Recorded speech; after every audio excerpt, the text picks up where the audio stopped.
So thank you very much.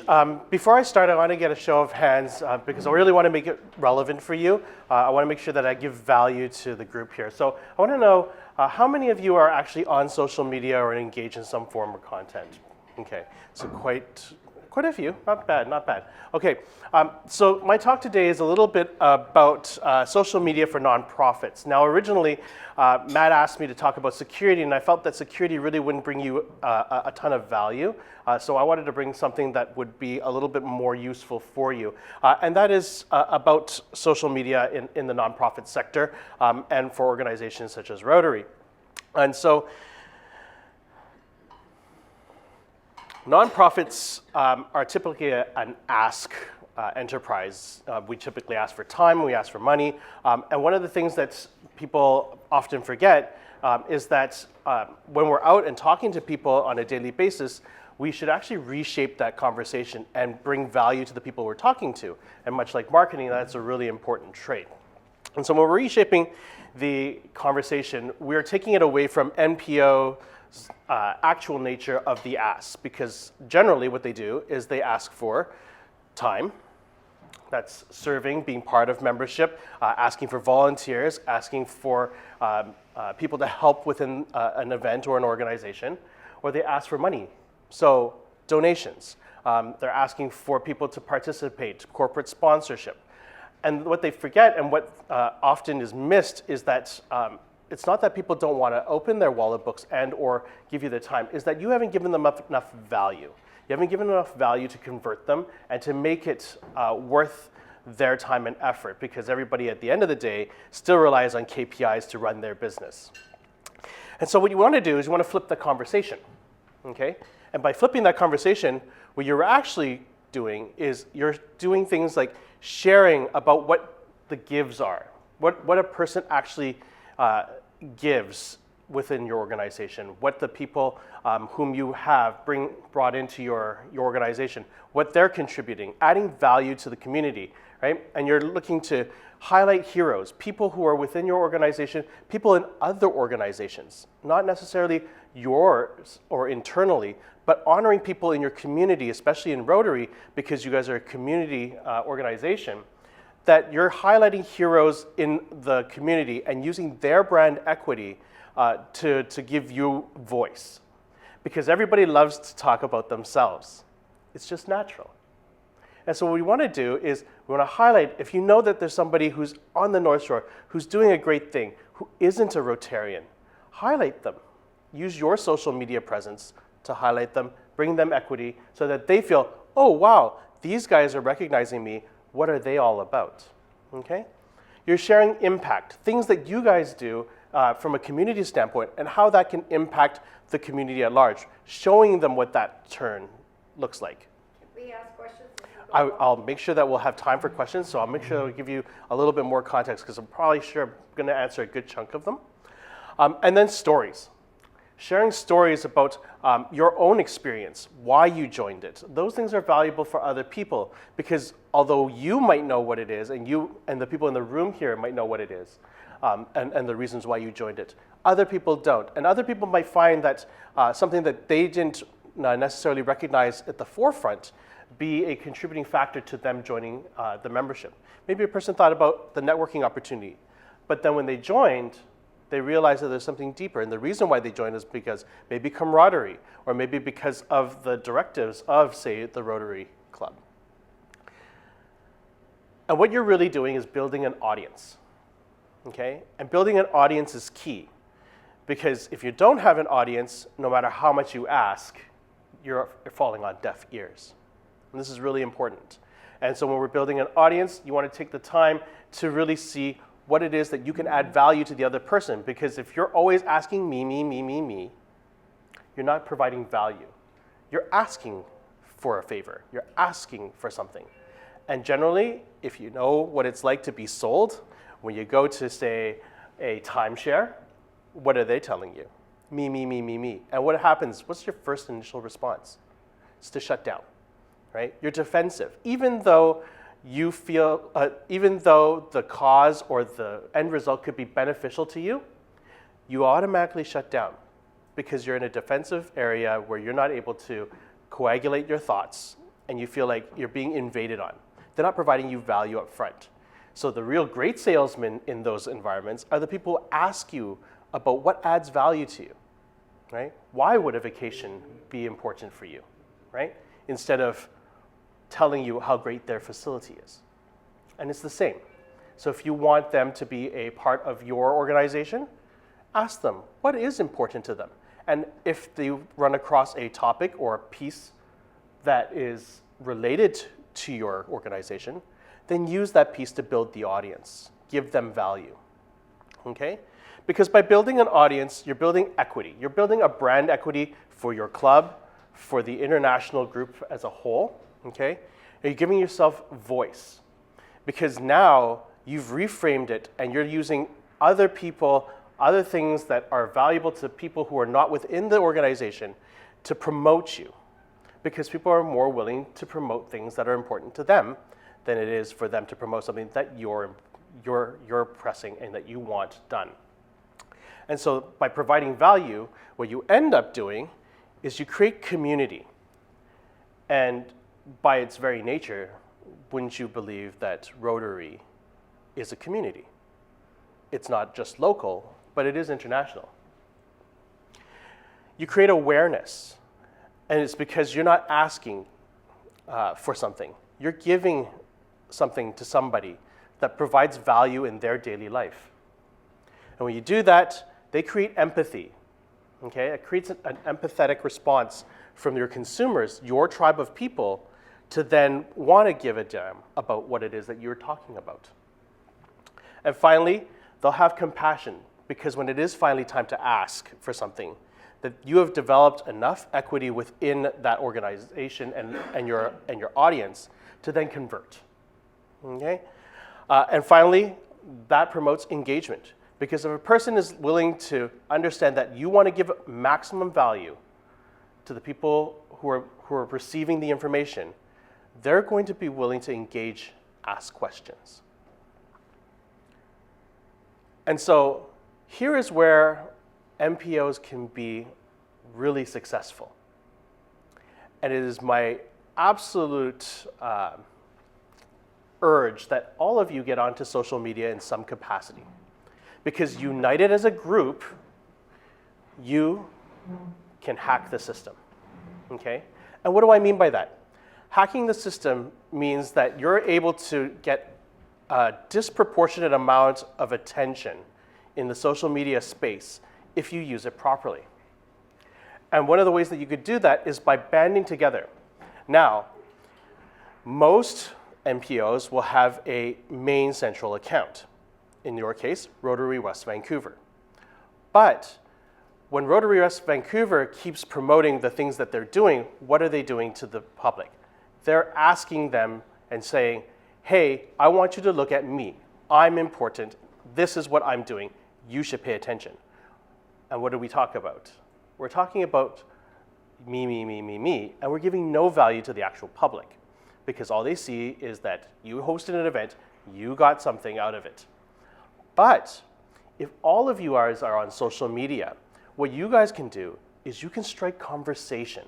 And even though you know your central account is managed by your own team, individuals creating questions, creating dialogue within that social media space hacks the system, because the system rewards engagement. It rewards people who are engaging with an individual on a platform. So if you imagine, as Rotary West Vancouver on his Instagram page is promoting just himself, but nobody's liking it. Nobody's commenting on it. The system, Instagram, won't promote it, won't give it more traction than it could deserve. The difference, though, is what if all 20 members struck a conversation related to it, asked a question, even if you knew the answer, you struck a question, created dialogue, shared those information with other people. Because when you engage, and all of it's free, it's just a little bit of your own time. You share, you can like, you can comment, and you can converse. Bring other people into conversations And this is really powerful because when you have 20 people all of a sudden engaging with Rotary West Vancouver, the system doesn't know that you know who they are. They just say, this person is obviously bringing value to other people. So I am going to give it more traction. You're going to get more organic reach than if you were to not. So it's really actually in your best interest as a group, as a collective, not only here, but working with other Rotary groups, to then banter back and forth online, create conversation, create dialogue, pose a question, and have somebody else within your organization answer that question on that same thread. Because by creating that, the system goes, hey, these guys are doing something and people are engaging. So I'm going to make sure that it shows up on more people's feeds. And this is how you hack the system, and this is how you win. So the real impact is when a community, like yourselves, can rally to impact other communities, okay? So if you're going out and you're promoting an event or you're helping an event outside, and Rotary West Vancouver shows a little bit about it, adds value, a little bit of value about why that was important, how it impacted somebody else, and say, you, Karen, you go, hey, that was really amazing. Could you tell me a little bit more about X, Y, or Z? What happens is you've now changed the conversation. Instead of Rotary West Vancouver telling you why that was impactful, you had a person ask what was in it for other people. And Rotary can then reply, or another person can say, hey, I think that was a really useful idea. Perhaps we can implement that somewhere else. Sharing that with another community member, another Rotary club, and getting their members to engage in that. And all of a sudden you have a snowball effect. And the system rewards that. And that's how you get reach. So the most important thing I could leave you with is to take action. Be patient, because it isn't automatic. It takes some time for you to develop that muscle. Like everything else, it takes time for you to understand the platform. It takes time for you to understand when somebody posts, when to reply, the way you phrase things. It's a little bit of a different dialogue than what you might be used to. But if you're patient and you spend the time to engage people, not just yourselves, not self-serving, but to spend the time to engage a person, you're ultimately going to add value. And that value translates to dollars in your pocket. So for those of you who want to connect, want to share, you can connect with me here at our website or on Instagram, which is our most active channel. But I wanted to kind of close this, and I wanted to open the floor up to questions, because I think there's a lot of questions that go on within NPO space, and for people who are generally not on social media, and how we can help you gain traction. So I'm going to open that floor up, and Karen, if you had a question, did I answer it all? Yeah, I had several. First of all, I've certainly heard from Matt and from Selena so that Instagram seems to be the most used channel or the most attention. I now occasionally post on Facebook. I certainly comment and so on. I don't use Twitter. And so I would like your opinion on if one was choosing to try to engage people and put these stories out, as you're saying, which channels are the best? So it really depends on your ultimate end goal. It depends on who you want to reach and what type of people you want to engage with, and the style of engagement. So Instagram, although it's popular, doesn't have necessarily the same target demographic, nor the same type of dialogue that would occur, say, on Facebook or on LinkedIn. So if you're looking to reach a B2B environment, you can do work on LinkedIn. You can add value by responding to people's articles, by responding to people's posts, by posting your own white papers, okay? You can engage in Instagram if you're a person who likes pictures. Twitter is a here and now. Think of it more like the news feed, okay? That's something that if you're into having to report things that you're doing currently, things that are important happening around your world, and you want it nice, short, sweet, as a news media hub, Twitter is a great place for you to be. If you're reaching a younger demographic, TikTok. TikTok is a very unknown social media circle, but it has great influence and very high organic reach for very young people from early teens and up towards 18. So I think our audience is about 40 to 70. So here's then my counterpoint is, if your target audience is 40 to 70, would you stand to say that you would like to appeal to people as they're younger so that they are conditioned to what Rotary should be in the future? Because if you're trying to get them at 40, you might have missed the boat. Yeah, and this is why the emphasis is, Justin, as you and I were talking about early on, is the emphasis is on the Rotaract age group and the Interact age group, so that conditioning to what Rotary is and does in the community and the world is done before they kind of start on their career paths. And I would agree with Karen that it maybe the work we're doing now might appeal to people in the age group that she's mentioned, but I think that our focus needs to be much earlier than that. And from a marketing perspective, we think of that as different silos, right? So we're not necessarily saying that you only appeal to one or the other, but within a marketing spectrum, you can actually create campaigns related to each one, and each one can have a different medium. Yeah, that's You can what I have, would say. If membership is your goal, yes. Now, I'm talking about volunteers or corporate sponsorship. You're not looking at a younger age group. No, You're looking exactly. at middle age. Same with our riders. I know the demographics of those, and the average age is 55. Actually, that rides at our event. All right. But Yeah. oh yes, Wow. and they're Not you.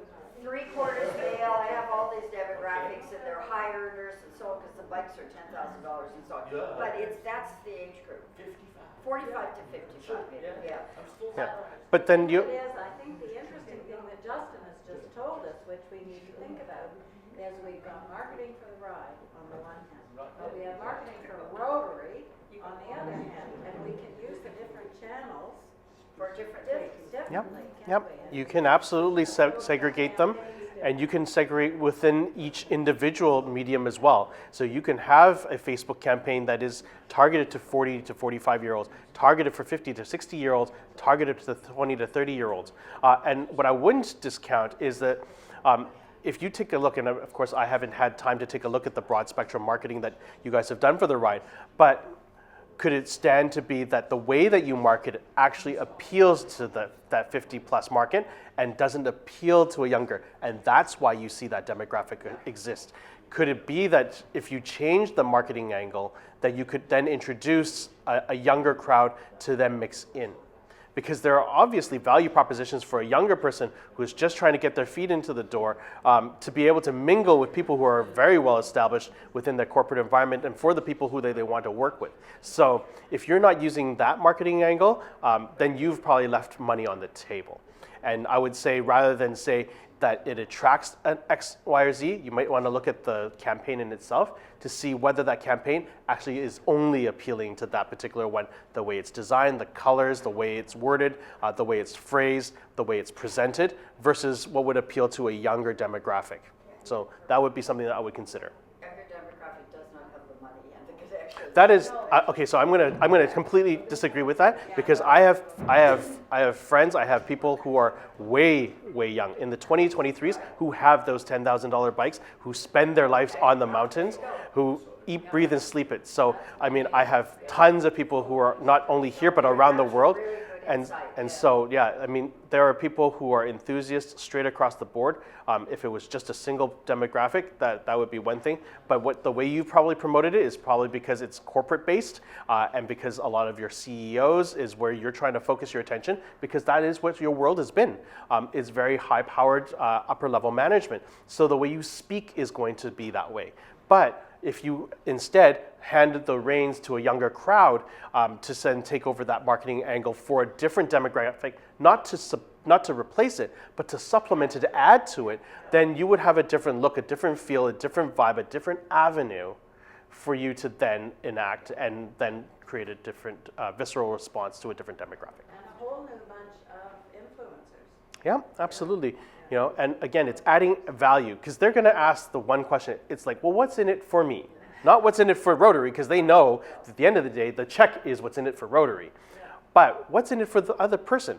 The entertainment, the quality of ride, the training before a Grand Fondo, things that are appealing to them. Because if you take a look at the Grand Fondo, there are many people with lots of expensive bikes at a very young age doing the Gran Fondo. So you can't tell me that they're not your candidate to do a ride because they're entering the Gran Fondo and they're paying to enter there. So why aren't they paying to yours?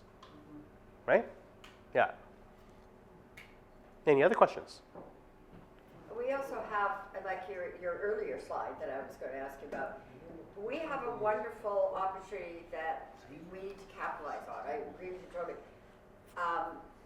The success of our event, I think, is 80% on the fact that we have a cause that is very well known and people support. Our corporate sponsors, 90% of them come in because of North Shore Rescue. North Shore Rescue, like you talked about, it's not what's in it for Rotary, it's that your contributions, be you a rider or whatever, are going to a very well-known, sexy cause, right? So I think we need to reach out more on Instagram and all of these and have, also I see all sorts of opportunities on Facebook to pose the question, what is Rotary and what do they do in your community? We've never had those kind of posts, right? So We do have them on our Rotary website. yeah, but Yeah. we need to reach out past our own Karen, people. I just tell you one thing. In very near future, when you Google anything about the Rotary, Yeah. West Vancouver Sunrise Club gonna come worldwide because we throw the seeds Okay. 2 years ago, and they are growing, and you're very surprised. Even for example, how the cross marketing works. What the Justin said. We put a post in our Instagram. In our Instagram, we have 1,200 followers. Really good. Most of the clubs they don't have. 1,200 is not super good, but it's okay. It's a good for starting. North Shore Rescue put our post in their Instagram. They have 6,700 followers.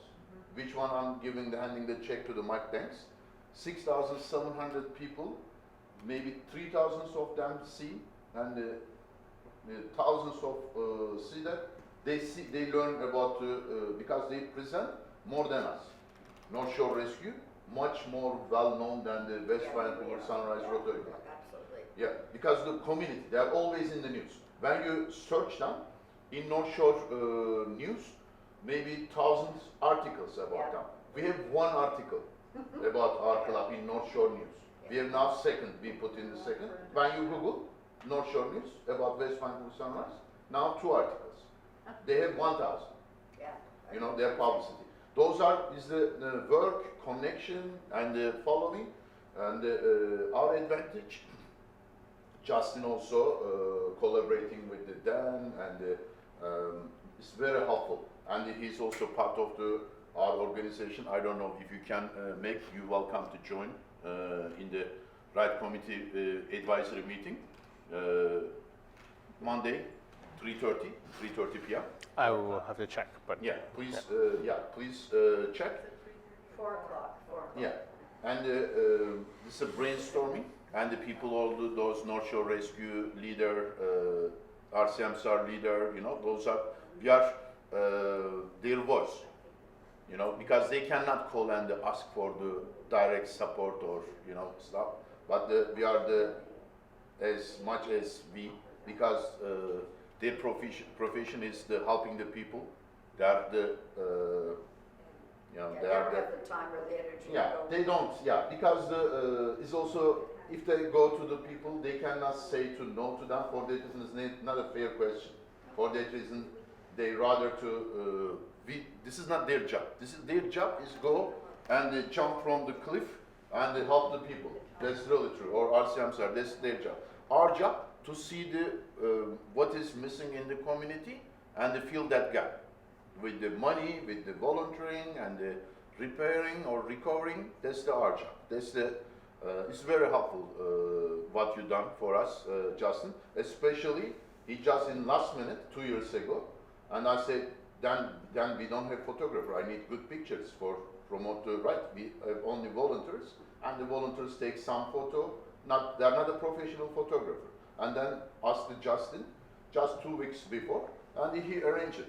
And he done a volunteer job. I think about he sent 1 photographer. He sent a bunch of people over there. They took the picture of all the volunteers. I have all the volunteers picture. It's very valuable because when we send a thank you letter, we send their picture to them.